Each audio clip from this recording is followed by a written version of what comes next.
রহস্যময় এবং অনেক অদ্ভুত মনে হচ্ছে। আল্লাহর সৃষ্টি যে কত মহান আর কত অদ্ভুত, স্বচক্ষে না দেখলে বিশ্বাস করা যেত না। একটি আম গাছ কতটা জায়গা জুড়ে থাকতে পারে সেটি এই গাছটি না দেখলে বিশ্বাস করাটা কঠিন ছিল। এই গাছটির অবস্থান ঠাকুরগাঁয়ের বালিয়াডাঙ্গি উপজেলার হরিণমারি এলাকায়, যে গাছটি আপনার কল্পনাকেও হার মানাবে। 3 বিঘা জমি জুড়ে এই গাছ, যার আয়ু প্রায় 200 বছর।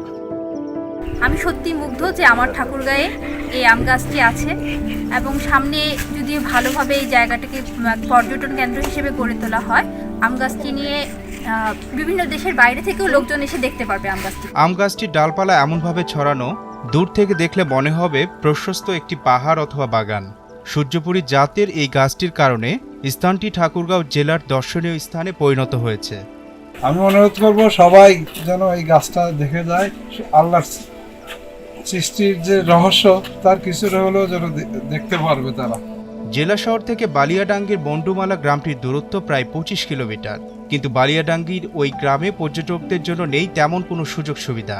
আশেপাশে গড়ে ওঠেনি কোনো অবকাঠামো, নেই ভালো খাবার কিংবা বিশ্রামের জায়গা, যে কারণে হতাশ দর্শনার্থীরা। এত বড় আম গাছ বাংলাদেশের আর কোথাও নেই, তবে এই আম গাছটা বিশ্বের ঐতিহাসিক স্থান হতে পারে, পর্যটন কেন্দ্র হতে পারে। জায়গাটা আমি মনে করি সরকারের আরো চমৎকারভাবে এটা সংরক্ষণ করা উচিত। এটা এই ঠাকুরগাঁও অঞ্চলের এই আমটা বিখ্যাত আম এবং এই গাছটির অনেক সুনাম রয়েছে সারা বাংলাদেশে। ঐতিহ্যবাহী আম গাছটি সংরক্ষণ করে এখানে পর্যটন কেন্দ্র গড়ে তোলার দাবি দর্শনার্থী ও স্থানীয়দের।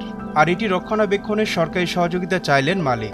গাছটি লাগাইছিল আমার বাবার দাদা, আনুমানিক বয়স 200 বছর।